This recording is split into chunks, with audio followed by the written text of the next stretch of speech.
Hey friends, happy National Scrapbooking Day! Yay! It's my favorite holiday! Well, no, it's one of my favorite holidays and definitely one of my favorite hobbies. And I know that there are so many paper enthusiasts out there who think every day should be National Scrapbooking Day. But today we are going to celebrate by making something in the studio together. Let's go do it!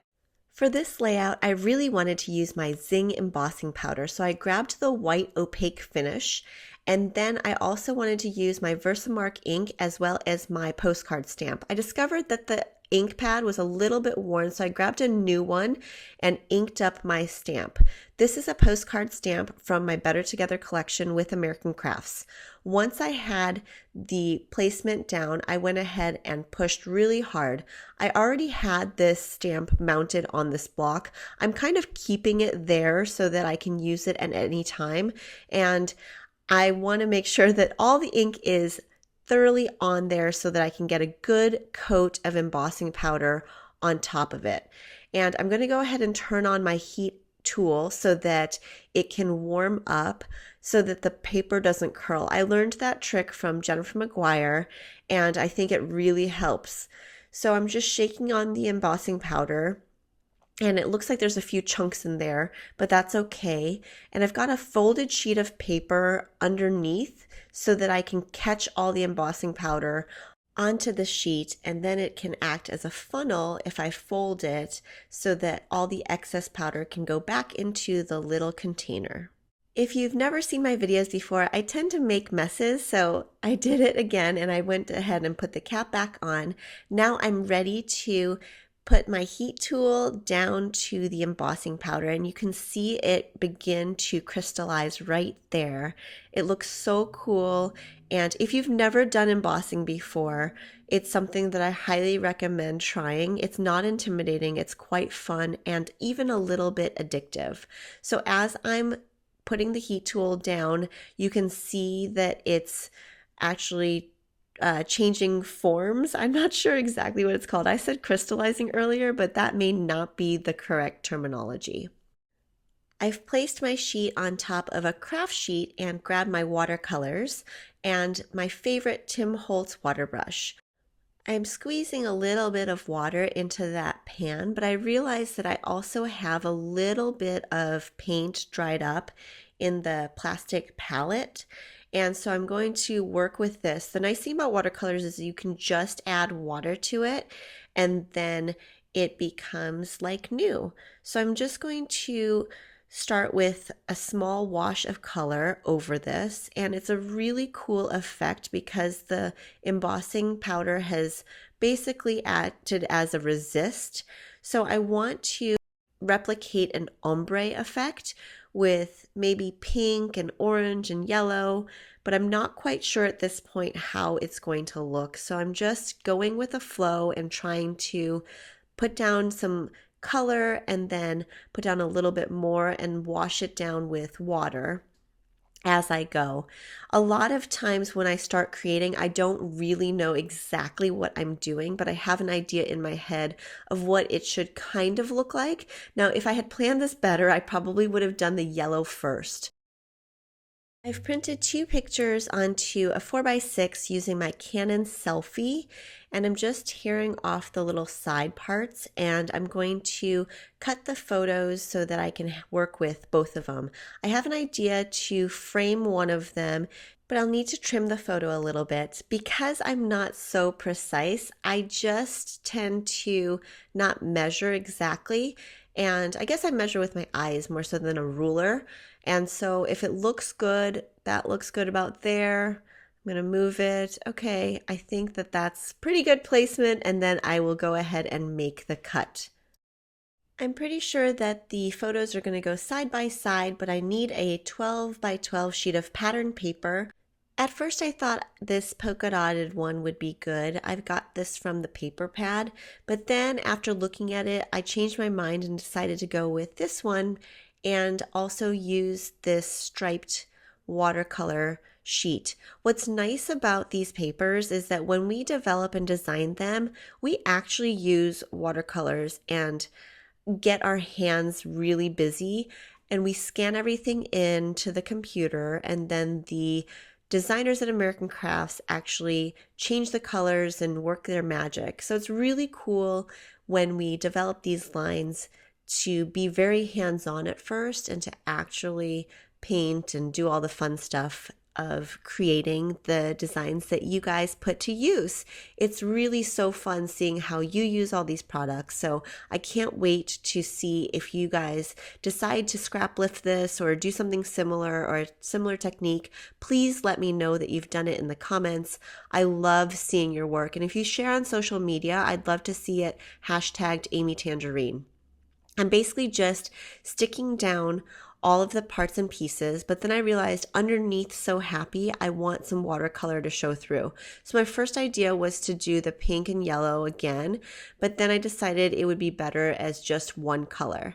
So I've got this adhered onto the watercolor piece, and then I'm just gonna take my Cutter Bee scissors and trim it so that the excess is gone.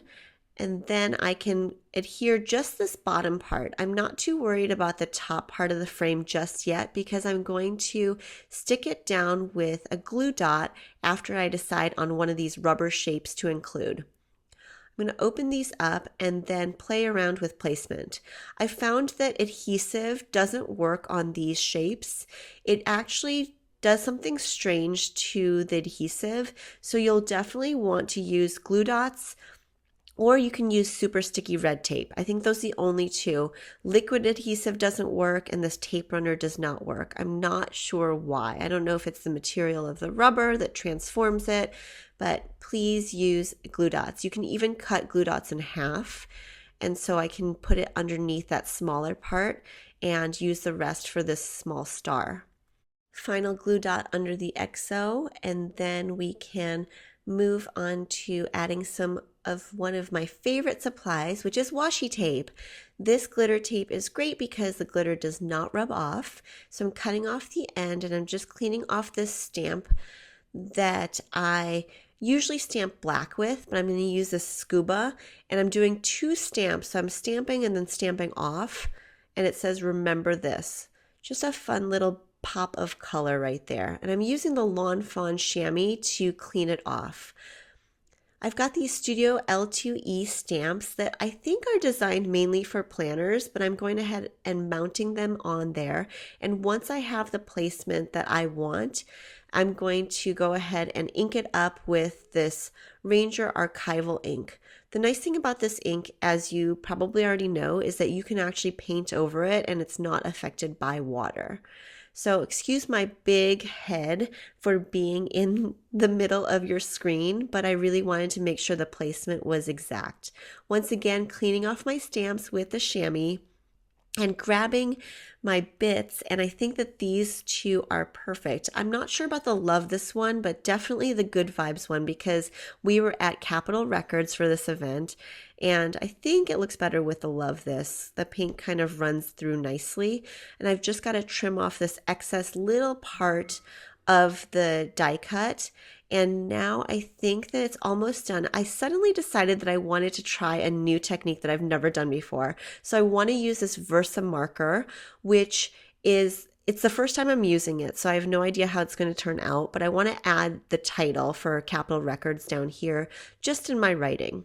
Even though my writing is on a lot of different parts of this layout, I still need to figure out how it's going to space out. And I think I want to do it in all caps or mostly capital letters.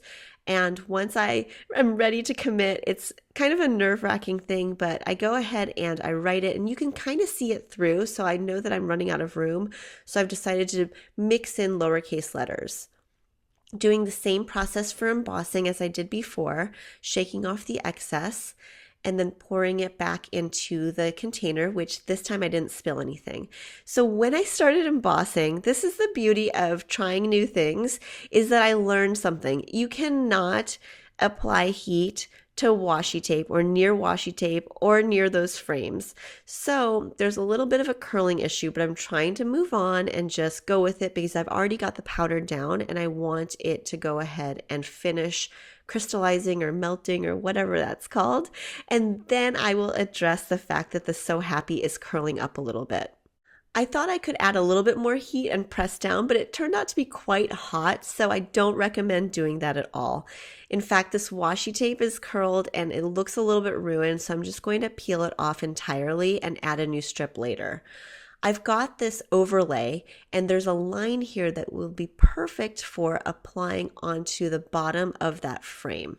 Sometimes I mess up. Okay, a lot of times I mess up, but the nice thing about you watching this video is that you can learn from my mistakes and then you don't have to make them. I went ahead and peeled off the backing. So on this overlay, there is a plastic backing that you do have to remove in the back. And I suppose I could have just removed the whole thing, and that way I don't have to do this every single time I cut a piece off, but I didn't think about that until afterwards. So I'm going ahead and cutting a few more pieces and then just putting a little bit of adhesive to stick it down. I think that this adds a nice pop of black and it kind of balances out the whole layout. I remembered to put the gold washi tape, and now I want to take my Micron 08. It's a little bit thicker than the point that I like to use, but because the black accents are so bold, I think it works really nicely. I don't actually write out my journaling ahead of time, so I try to make it fit within the space. And because I've got a little bit extra room, I'm just drawing in some stars, and I think it balances the whole thing out. So this layout is now done. I've used a lot of random techniques. You saw me mess up a little bit, but I'm overall very happy with the way it has turned out. We used some of my favorite techniques, which are perhaps some of yours as well: watercolors, painting, embossing. Alright, that was so much fun. Remember, you can get all the supplies at simonsaysstamp.com, and if you like this video, please give it a thumbs up. If you haven't already, please subscribe to my channel. I've got so much more fun planned for you. And if you have any questions or comments, as always, you can leave them below, and I love hearing from you. Thanks so much for watching, and I hope you feel inspired to get those creative juices flowing. I love scrapbooking, don't you too? I love scrapbooking, yes I do.